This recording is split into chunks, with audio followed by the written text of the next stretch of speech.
نحمده ونصلي على رسوله الكريم أما بعد فأعوذ بالله من الشيطان الرجيم بسم الله الرحمن الرحيم رب اشرح لي صدري ويسر لي أمري واحلل عقدة من لساني يفقهوا قولي۔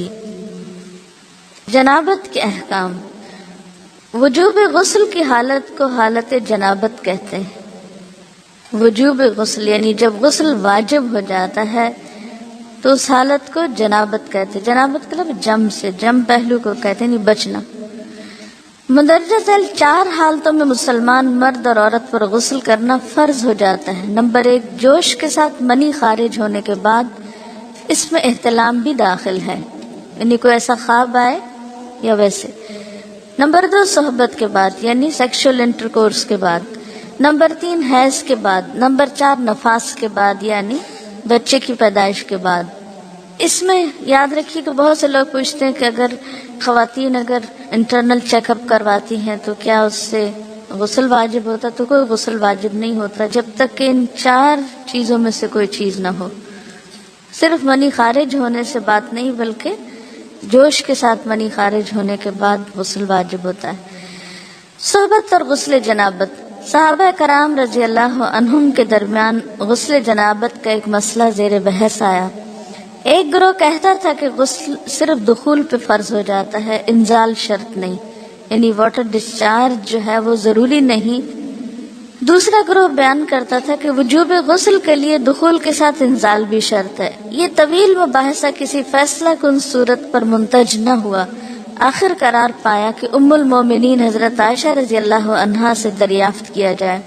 حضرت عائشہ نے کہا کہ رسول اللہ صلی اللہ علیہ وسلم نے فرمایا، اذا جلس بین شعبها الاربع ومس الختان الختان فقد وجب الغسل۔ جب مرد عورت کی 4 شاخوں کے درمیان بیٹھ جائے اور اس کا محل ختنہ عورت کے محل ختنہ کے ساتھ مس کرے تو غسل واجب ہو جاتا ہے۔ تو مسئلہ یہ ثابت ہوا کہ صرف دخول پر ہی مرد اور عورت جنبی ہو جاتے ہیں اور ان پہ غسل واجب ہو جاتا ہے، انزال یعنی منی کا نکلنا شرط نہیں۔ رسول اللہ صلی اللہ علیہ وسلم نے فرمایا، جب تم عورت کی 4 شاخوں کے درمیان بیٹھ کر صحبت کرو تو تم پر غسل واجب ہو گیا، اگرچہ منی نہ نکلے۔ عورت کو بھی احتلام ہوتا ہے۔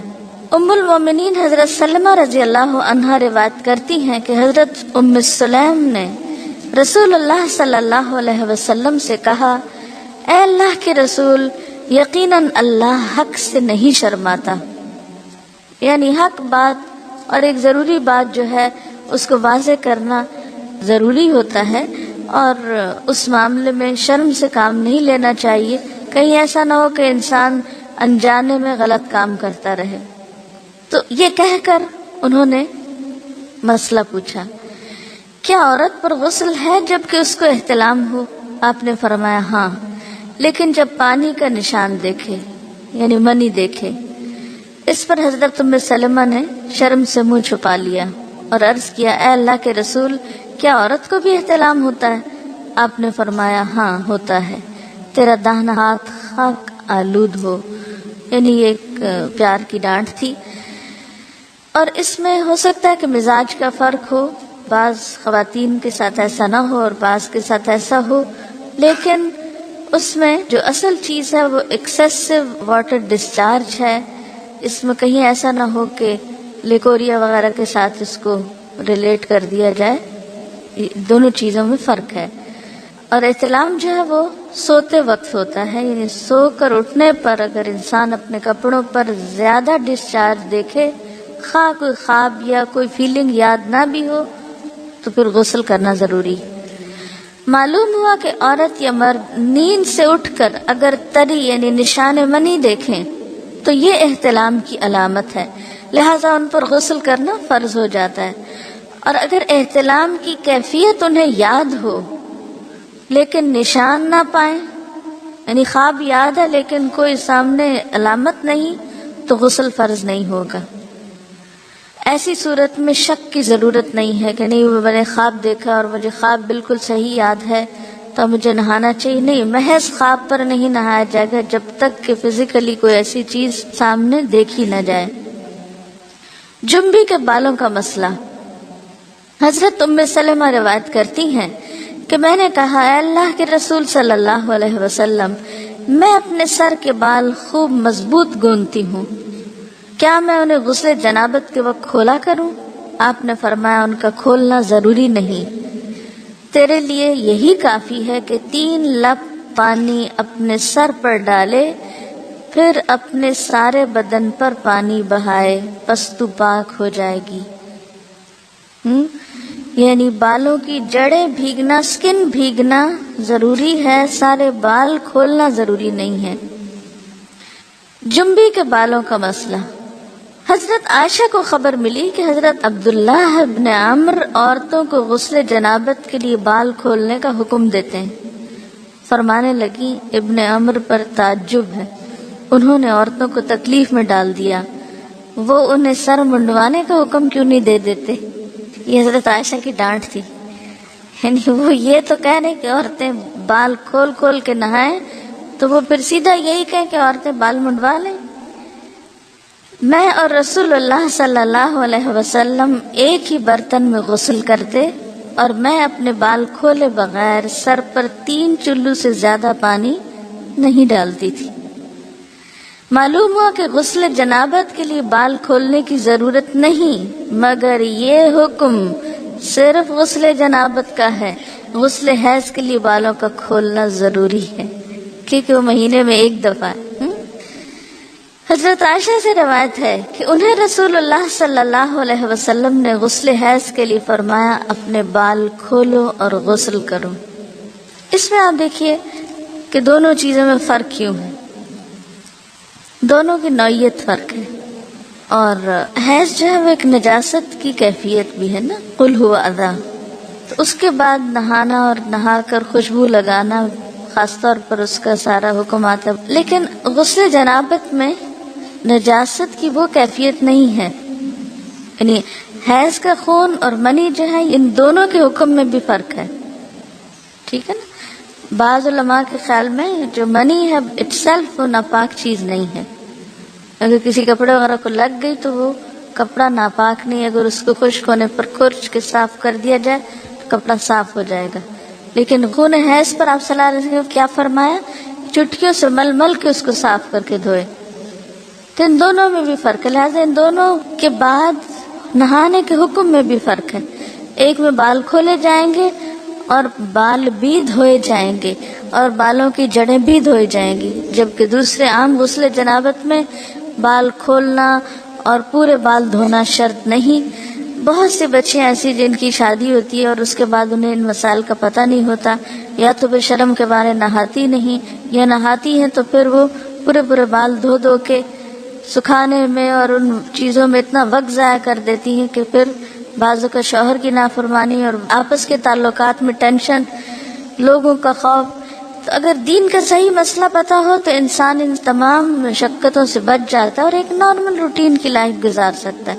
تو اس میں کیا، صرف 3 کپ پانی، 3 لپ پانی، یعنی 3 دفعہ کیوں کہ اگر 1 دفعہ ڈالنے سے پوری طرح نہیں بھیگا، آپ یہ بھی کر سکتے ٹیپ کے آگے سر کر کے، تو ساری اسکن جو ہے سر کی اس کو آپ گیلا کر لیں، پیچھے سے بال جو ہیں اگر لمبے ہیں تو ان کو ایک طرف کر دیں تاکہ پورے بال نہ دھونے پڑے، نہ سکھانے پڑے اور نہ خشک کرنے پڑے، اور باقی جسم پہ پانی بہا لیں۔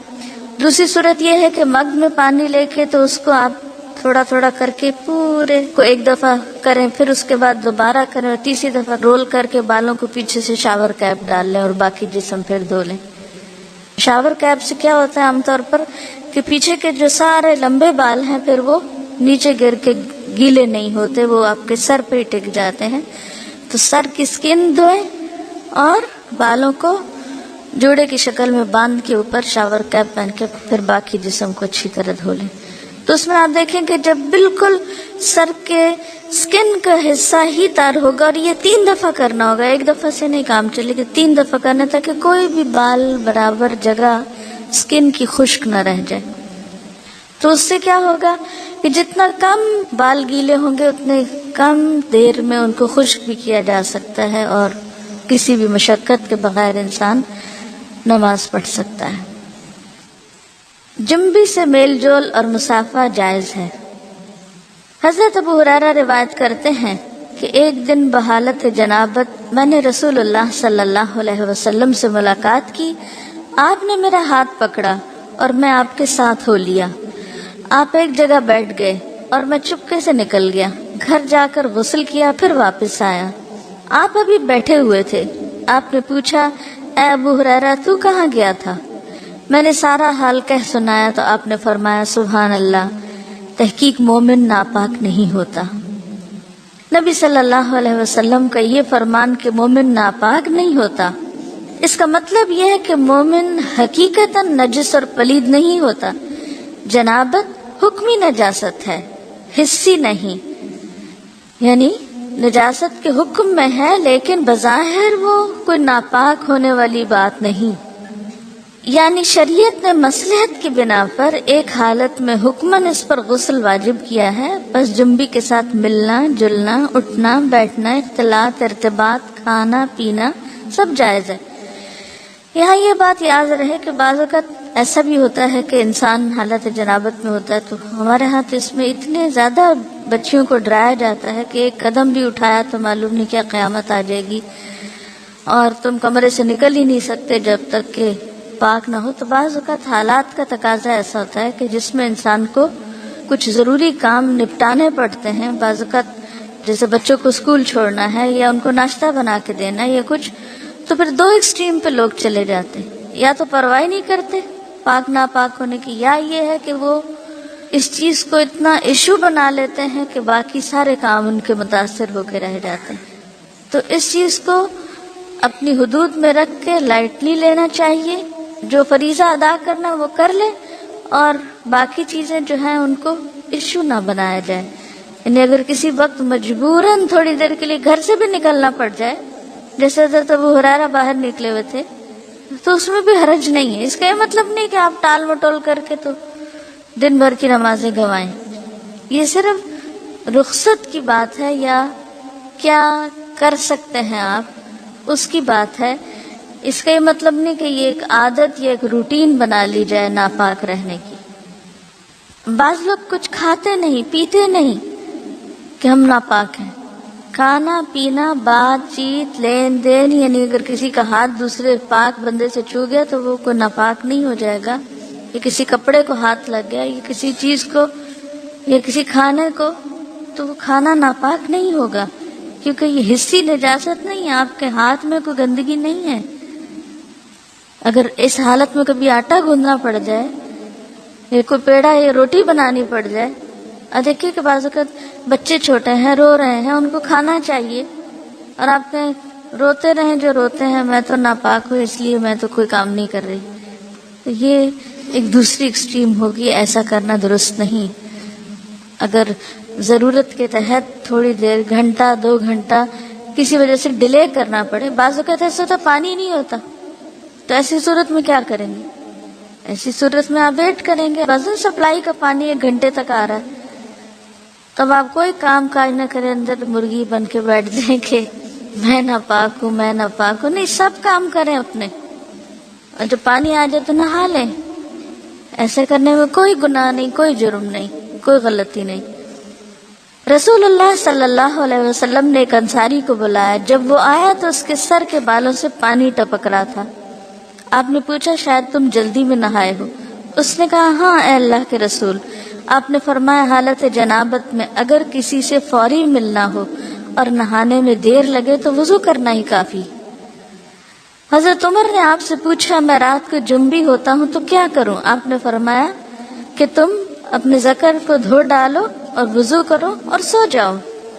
رسول اللہ صلی اللہ علیہ وسلم جب حالت جنابت میں کھانا یا سونا چاہتے تو نماز کے وضو کی طرح وضو کر لیتے۔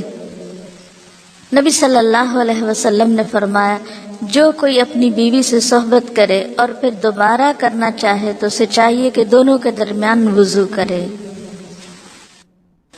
آپ نے غور کیا ہوگا کہ طہارت کے مسائل بہت تفصیل کے ساتھ اور اپنے اندر بہت ڈیٹیلز رکھتے ہیں، اور بہت سے موضوعات ایسے ہیں کہ جو انسان کی ظاہری زندگی نہیں بلکہ اس کی نجی اور ذاتی زندگی سے متعلق بھی ہیں، لیکن اس طرح پبلکلی ان کو پڑھانا اور ان کو سکھانا یہ بھی ایک ضرورت ہے، کیونکہ آپ صلی اللہ علیہ وسلم نے انصار کی خواتین کی تعریف کی کہ انصار کی خواتین کتنی اچھی ہیں جنہیں حیا دین کا علم حاصل کرنے سے نہیں روکتا۔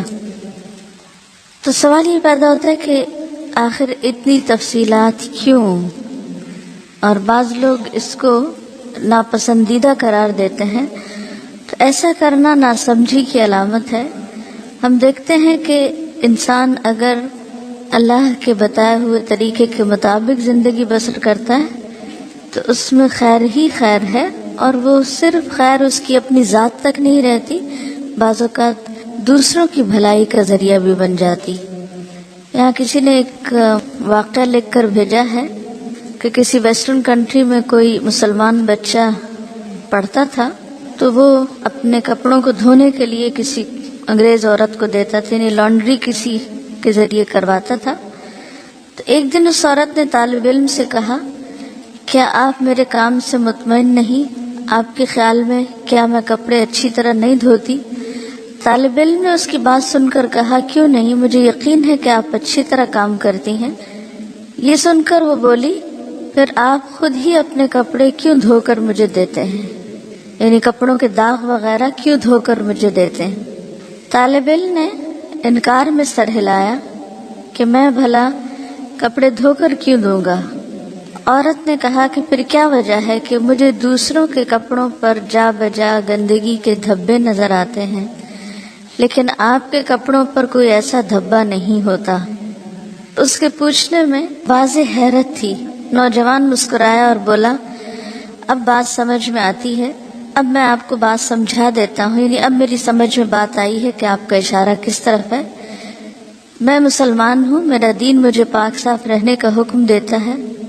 میری شلوار یا پینٹ وغیرہ پر پیشاب کا چھینٹا بھی لگ جائے تو میں نماز نہیں پڑھ سکتا، لہٰذا اگر کوئی ایسی چیز ہو تو مجھے اسے خود دھونا پڑتا ہے اور اسے دھو کر پاک کرتا ہوں، لہٰذا جب میں کپڑے اتارتا ہوں تو یہ کپڑے پاک اور صاف ہوتے ہیں، یعنی داغ دھبوں سے محفوظ ہوتے ہیں۔ تو اس نے حیرت سے پوچھا کہ تمہارا دین اتنی چھوٹی چھوٹی باتوں کی بھی تعلیم دیتا ہے؟ نوجوان نے کہا، ہاں، ہمارے رسول صلی اللہ علیہ وسلم نے ہمیں یہ حکم دیا ہے کہ ہم جب بیت الخلاء میں جائیں تو دعا پڑھیں، جب باہر آئیں تو دعا پڑھیں، کپڑے پہنوں تو دعا پڑھوں، کھانا کھا کر فارغ ہو کر گھر سے نکلتے وقت، سوتے جاگتے وقت، زندگی کے ہر کام یا ہر موقع پر ہمارے رسول نے ہمیں دعائیں سکھائی ہیں۔ اور اس کے ساتھ ہی یہ کہ ان تمام باتوں کے ادب آداب بھی سکھائے ہیں۔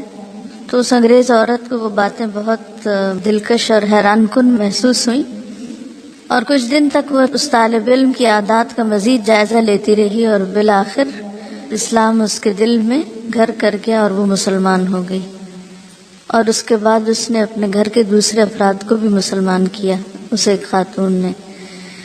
تو بات یہ کہ بات تو چھوٹی سی ہے لیکن ایک بہت بڑا فرق ڈال دیتی ہے۔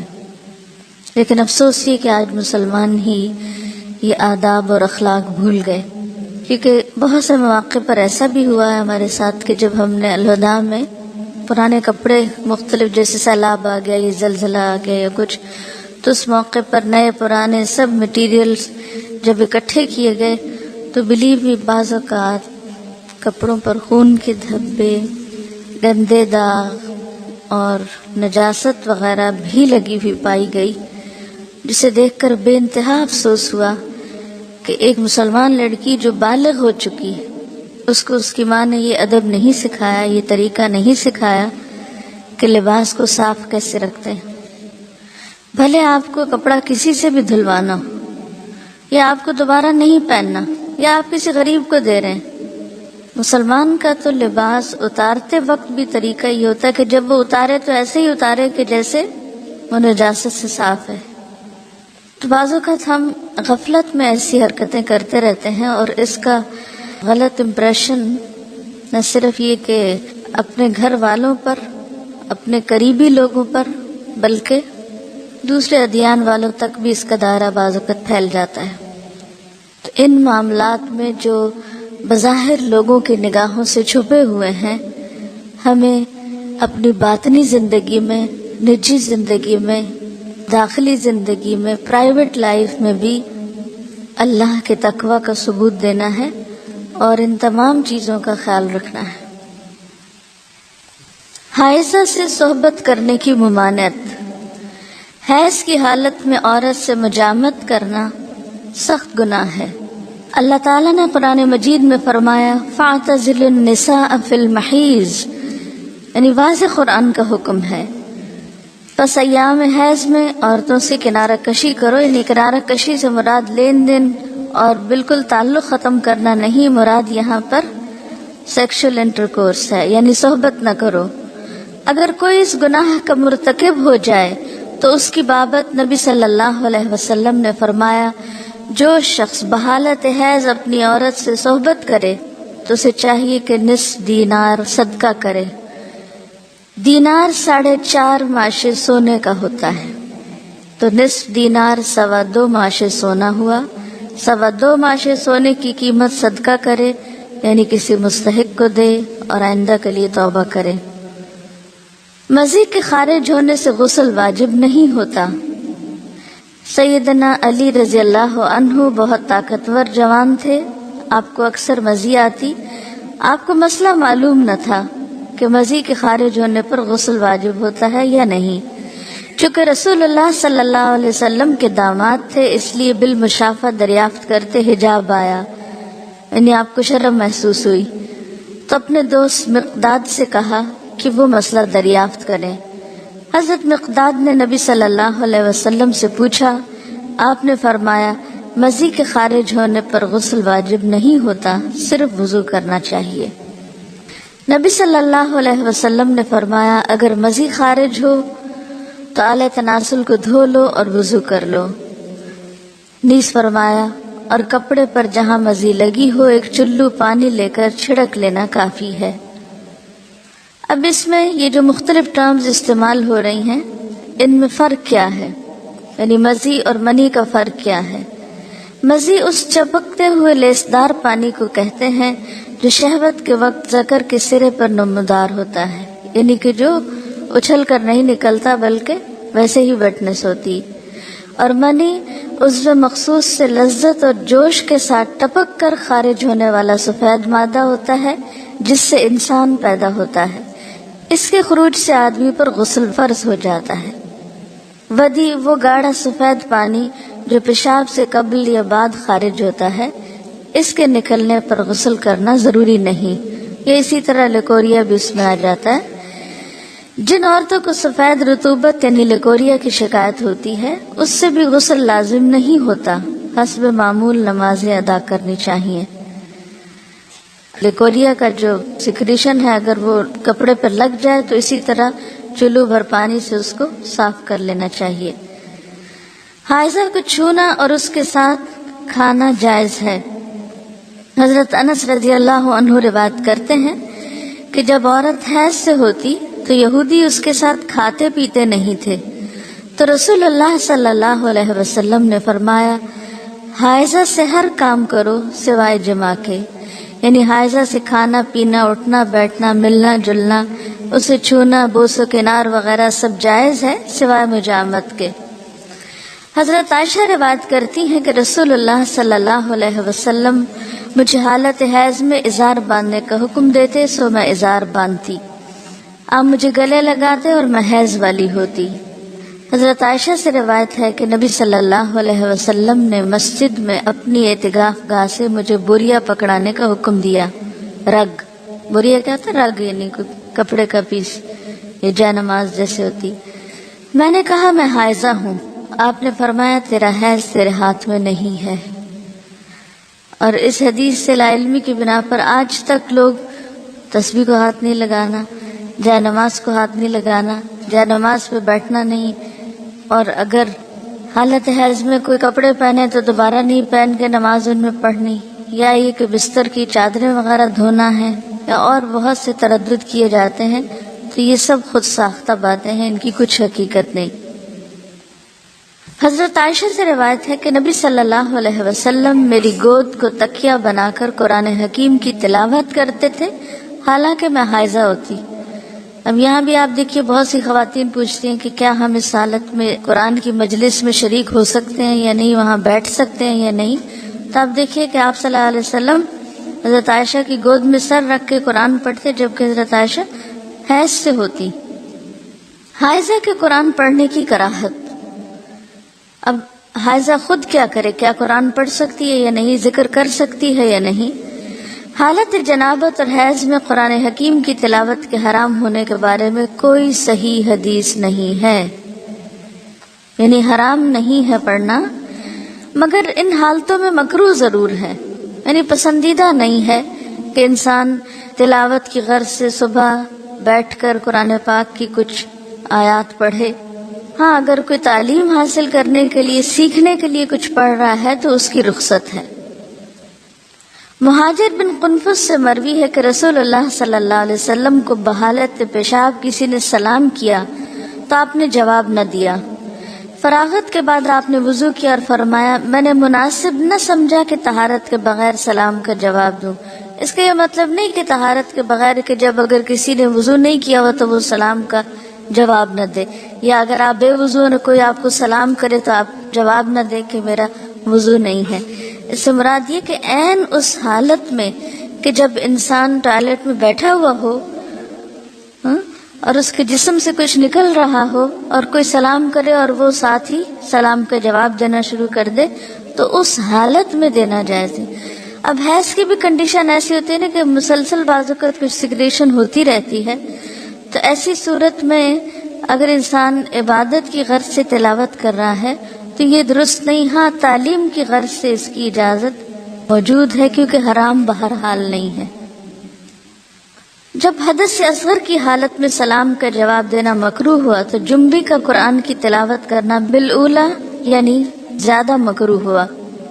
البتہ باقی اذکار کی بابت امام نووی فرماتے ہیں جنبی کے لیے تسبیح اور تحمید، تکبیر اور دیگر دعائیں اور اذکار بالاجماع جائز ہیں، یعنی صبح شام کی دعائیں ہیں یا گھر سے نکلنے کی یا داخل ہونے کی یا جتنے بھی ذکر اذکار کی قسمیں ہیں، یہ ساری کی ساری بالاجماع جائز ہیں کہ انسان اٹھتے بیٹھتے چلتے پھرتے یہ سب پڑھ سکتا ہے، خواہ حالت جنابت میں ہو یا پھر حیض میں۔ اس کی دلیل حضرت عائشہ کی حدیث ہے، آپ فرماتی ہیں میں ایام حج میں حائضہ ہو گئی تو رسول اللہ صلی اللہ علیہ وسلم نے فرمایا بیت اللہ کے طواف کے علاوہ باقی ہر وہ کام کرو جو حاجی کرتا ہے۔ تو اس کا کیا مطلب تھا؟ یعنی حالت حیض میں ہر وہ کام کرو جو حاجی کر رہے ہیں سوائے طواف کے، اور نماز تو ویسے ہی انڈرسٹوڈ تھی کہ اس حالت میں نہیں پڑھنا۔ تو اس سے کیا پتہ چلتا حاجی باقی کیا کام کرتے ہیں؟ ذکر کرتے ہیں، ذکر اذکار دعائیں مانگتے ہیں۔ اور بہت سی خواتین حج پہ جاتے ہوئے کیا ہم ٹیبلٹس لے لیں، کیا ہم، تو یہ فطرت کے نظام میں مداخلت ہے۔ جب رخصت ہے سب دعائیں وغیرہ آپ پڑھ سکتے، صرف طواف نہیں کر سکتے تو پاک ہو کے کر لیں، لیکن کوئی بھی ان نیچرل طریقہ اختیار نہ کریں کہ جس سے آپ کا جسم بوجھل ہو جائے، آپ سست ہو جائیں اور آپ دعائیں مانگنے کے بھی قابل نہ ہو۔ کیونکہ بہت سی خواتین ایسی ہوتی ہیں کہ جب ان کے سسٹم میں کوئی بھی گڑبڑ ہوتی ہے تو پھر وہ مینٹلی، ایموشنلی، فزیکلی ہر لحاظ سے تھک جاتی ہیں۔ تو بجائے اس کے کہ آپ سارا حج کا عرصہ ایک کربناک کیفیت میں گزاریں جس میں آپ کی کسی عبادت میں کوئی خشوع نہ ہو، تو بہتر ہے کہ جو چیز اللہ نے لکھ دی ہے وہ اپنے وقت پر ہو، اس دوران صرف طواف سے اجتناب کیا جائے اور باقی سب کام، ذکر اذکار، جو بھی رمی کرنا ہے، وقوف عرفات ہے، سب کچھ اپنے طریقے کے مطابق کیا چلا جاتا رہے۔ پہلے سعی کا علاقہ جو تھا، سعی کی اجازت تھی، لیکن اب سعی بھی مسجد میں آ گئی، مسعی بھی مسجد میں آ گئی، تو جہاں سے مسجد شروع ہوئی وہاں سے داخلہ بند ہو گیا، الا عابری سبیل، کہ کوئی آپ کو گزرنے کی ضرورت پیش آئی یا اندر کوئی بیٹھا ہوا اس کو بلانا ہے تو وہ گزر کے دے کے واپس آ جائیں، بیٹھے نہیں، گزرنے کی اجازت ہوتی ہے مسجد۔ حضرت ام عطیہ رضی اللہ عنہا فرماتی ہیں کہ رسول اللہ صلی اللہ علیہ وسلم نے حیض والی عورتوں کو بھی عید کے روز عیدگاہ جانے کا حکم دیا تاکہ وہ لوگوں کی تکبیروں کے ساتھ تکبیریں کہیں. تو تکبیر میں بھی کیا ہے؟ اللہ کا ذکر ہے. اور ان کی دعا کے ساتھ دعا کریں لیکن نماز نہ پڑھیں. تو جو چیز بصراحت ممنوع ہے وہ کیا ہے؟ نماز اور طواف. باقی کچھ بھی ممنوع نہیں، یعنی عبادات میں سے. حضرت عائشہ فرماتی ہیں کہ رسول اللہ صلی اللہ علیہ وسلم ہر حال میں اللہ کا ذکر کرتے تھے. ان احادیث سے ثابت ہوا کہ حائضہ اور جنبی ذکر اذکار کر سکتے ہیں. ٹھیک ہے. استحاضہ کا مسئلہ. استحاضہ وہ خون ہوتا ہے جو ایام حیض کے بعد خاکی یا زرد رنگ کا جاری ہوتا ہے. یہ ایک مرض ہے. جب عورت اپنے حیض کی عادت کے دن پورے کرے پھر اسے غسل کر کے نماز شروع کر دینی چاہیے. تو اس میں اصل حکم یا اصل بات کیا ہے؟ عادت. جتنے دن کسی کی عادت ہے اس عادت کے مطابق انسان نماز چھوڑے، یعنی اتنے دن کے لیے، اور بعد میں نہا کر نماز شروع کر دے، خواہ کوئی ڈسچارج ہو بھی تو، کیونکہ وہ خون حیض کا نہیں بلکہ استحاضہ کا ہے جو اس مخصوص مدت کے بعد آتا ہے. حضرت عائشہ سے روایت ہے کہ فاطمہ بنت ابی حبیش رضی اللہ عنہا رسول اللہ صلی اللہ علیہ وسلم کی خدمت میں حاضر ہوئیں اور عرض کیا، اے اللہ کے رسول، مجھے خون استحاضہ آتا ہے اور میں بوجہ خون استحاضہ پاک نہیں ہوتی، کیا میں نماز چھوڑ دوں؟ آپ نے فرمایا، نہیں، خون استحاضہ ایک اندرونی رگ سے بہتا ہے اور یہ خون حیض نہیں. بس جب تجھے حیض کا خون آئے تو نماز چھوڑ دے، اور جس وقت خون حیض بند ہو جائے اور استحاضہ شروع ہو تو اپنے استحاضہ کے خون کو دھو لو اور نماز پڑھو. تو حاصل کلام یہ ہے کہ مستحاضہ پاک عورت کی طرح ہے، ایام حیض کے بعد غسل کر کے نماز شروع کر دے. ہاں، یہ بہت ضروری ہے کہ ہر نماز کے لیے نیا وضو کرتی رہے. رسول اللہ صلی اللہ علیہ وسلم نے حضرت فاطمہ سے یہ بھی فرمایا، ہر نماز کے لیے وضو کر لیا کرو. یعنی ہر نماز کے لیے نہانے کی ضرورت نہیں، صرف وضو کافی ہے. خواہ پہلے سے وضو ہو بھی، چونکہ ڈسچارج ہوتا رہتا ہے اس لیے وضو باقی نہیں رہتا، دوبارہ وضو کر لیا جائے. خون حیض بلوغت کی علامت ہے. اگر یہ عادت کے مطابق آئے تو یہ صحت کی علامت ہے. اس کے برعکس استحاضہ بیماری کی علامت ہے. چونکہ یہ خون حیض سے پہلے بھی آتا ہے اور حیض کی مدت گزر جانے کے بعد رکتا نہیں، اس لیے بعض خواتین اسے بھی حیض سمجھ کر نماز چھوڑے رکھتی ہیں. لہٰذا اس مسئلے کو سمجھنا ضروری ہے. خون حیض گاڑھا، سیاہ اور کسی قدر بدبودار ہوتا ہے. جب اس کی مدت ختم ہوتی ہے تو خاکی یا زرد رنگ کی رطوبت خارج ہوتی ہے، مگر وہ حیض نہیں ہوتی. جبکہ خون استحاضہ پتلا اور زرد رنگ کا ہوتا ہے. یہ الگ بات ہے کہ عادت کے دنوں میں کبھی فلو زیادہ ہوتا ہے اور کبھی کم ہوتا ہے، لیکن اپنے مقرر وقت پر انقطاع بھی ہو جاتا ہے. انقطاع الدم یعنی سب ختم ہو جاتا ہے اور وائٹ ڈسچارج شروع ہو جاتا ہے. تو پاکی کب ہوتی ہے؟ جب خون حیض کے ختم ہونے کے بعد وائٹ ڈسچارج شروع ہو. اگر خاتون حیض اور استحاضہ کا فرق پہچانتی ہے تو اس کے مطابق عمل کرے گی، یعنی حیض کے آنے پر نماز چھوڑے گی اور حیض کے بعد استحاضہ کے دوران ہر نماز کے لیے الگ وضو کر کے نماز ادا کرے گی. اگر اسے دونوں خونوں کی پہچان نہیں، البتہ حیض اسے عادت کے مطابق آتا ہے، تو وہ عادت کے دنوں میں نماز ترک کرے گی اور ان کے بعد جو خون آئے گا اسے استحاضہ سمجھے گی. اب اس میں مشکل یہ ہے نا کہ ہر عورت کی عادت فرق ہے، اس لیے اس میں کوئی مفتی کچھ نہیں بتا سکتا. خود ہی اس کا تعین کرنا پڑے گا کہ کن دنوں میں عادت بدل جاتی. کیونکہ عورت کے صرف یہ نہیں کہ اس کو خون کے رنگ سے آپ پہچانیں گے، اس میں دیکھا یہ جائے گا کہ آپ کی اپنی جسمانی کیفیت کب بدلتی ہے. کیونکہ استحاضہ کے خون میں جسمانی کیفیت اتنی متاثر نہیں ہوتی، جبکہ حیض کے دنوں میں اس سے پہلے یا اس کے بعد مزاج پر بھی فرق پڑتا ہے۔ تو مزاج کی تبدیلی سے اور خون کے رنگ کی تبدیلی سے یا اس کیفیت سے یا اس کے زیادہ یا کم ہونے سے بھی حیض اور استحاضہ کو آپس میں الگ الگ سمجھا جا سکتا ہے۔ اگر اسے دونوں خونوں کی پہچان نہیں اور حیض بھی عادت کے مطابق نہیں آتا، اب ایک اور مسئلہ تیسرا، نہ حیض کی پہچان ہے اور نہ ہی عادت کا پتہ چلتا ہے، یعنی دن کے مقرر ہونے کی سمجھ ہی نہیں آتی، تو وہ اپنی قریبی رشتہ دار خاتون جو مزاج اور عمر میں اس جیسی ہو، مثلا بہن وغیرہ، اس کی عادت کے مطابق عمل کرے گی حتیٰ کہ اسے پہچان ہو جائے اور اس کی اپنی عادت بن جائے، پھر قیاس کرنا پڑے گا۔ حائضہ کو نماز اور روزے کی ممانعت۔ رسول اللہ صلی اللہ علیہ وسلم نے فرمایا، جب عورت حیض سے ہوتی ہے تو نماز پڑھتی ہے نہ روزہ رکھتی ہے، یعنی نہ نماز پڑھتی ہے نہ روزہ رکھتی ہے۔ ایک عورت معاذہ نے حضرت عائشہ سے دریافت کیا، کیا وجہ ہے کہ حائضہ عورت روزے کی قضا تو دیتی ہے، نماز کی نہیں دیتی؟ حضرت عائشہ نے فرمایا، رسول اللہ صلی اللہ علیہ وسلم کے زمانہ میں ہمیں حیض آیا کرتا تھا تو ہمیں روزے کی قضا کا حکم تو دیا جاتا مگر نماز کی قضا کا حکم نہیں دیا جاتا تھا۔ یہ ہے صرف وجہ۔ نفاس کا حکم۔ بچے کی پیدائش کے بعد جو خون آتا ہے اسے نفاس کہتے ہیں۔ حضرت ام سلمہ فرماتی ہیں کہ نفاس والی عورتیں رسول اللہ صلی اللہ علیہ وسلم کے زمانے میں 40 دن بیٹھا کرتی تھی، یعنی نماز نہیں پڑھتی تھی۔